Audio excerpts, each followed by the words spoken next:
Back of the house, you got them zigzagging all through here. Got them up there, you got this here. You have some mounding. Most of your tunnel systems are pretty deep or old. You have some quite a bit of old scarring that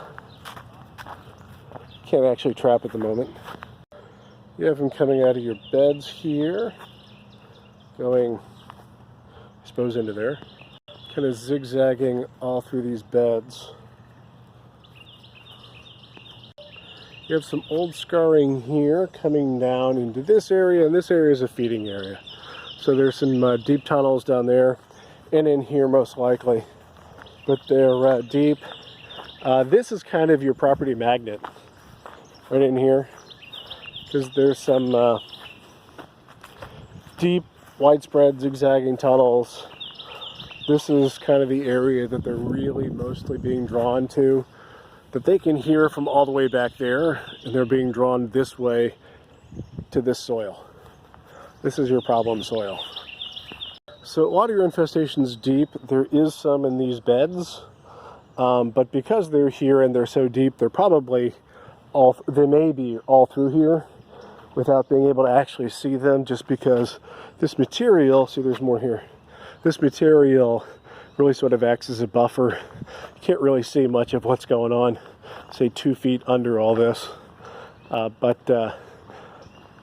there's evidence of them in here, so they're probably all over. You have some mounding scars. That's how old these are. Mounding indicates that there's multi-level activity. The mounds are them going down, displacing soil up.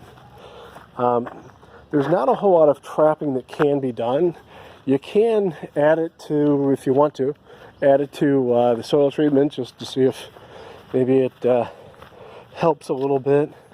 But there aren't clear-cut, tunnels going from here to there that are targetable and that we're confident are going to be traveled multiple times over and over again. The depth of these and sort of the widespread zigzagging nature of these makes this a classic soil issue. So the first thing that I would suggest doing is doing soil treatment. Adding trapping onto this, probably not a bad idea, although probably limited success with that. I'd rely most on the effectiveness of the soil treatment. Yeah, so they're also coming down into here. So this is, or when you have these kind of contrasts, where you have soil that can really insulate the respiration of moisture next to drier soil that really can dry out quite a bit. Moisture imbalances can really be a catalyst for mole infestation. I know it's difficult to manage the moisture of this and the moisture of that without allowing that to stay wet for too long or to dry out too much, and do the same thing here when they're entirely different soil climates because of the insulation here. But playing that game can, or paying attention to that, can help you play a part in your own mole-free success, since moisture imbalance may be one of the big catalysts for this area.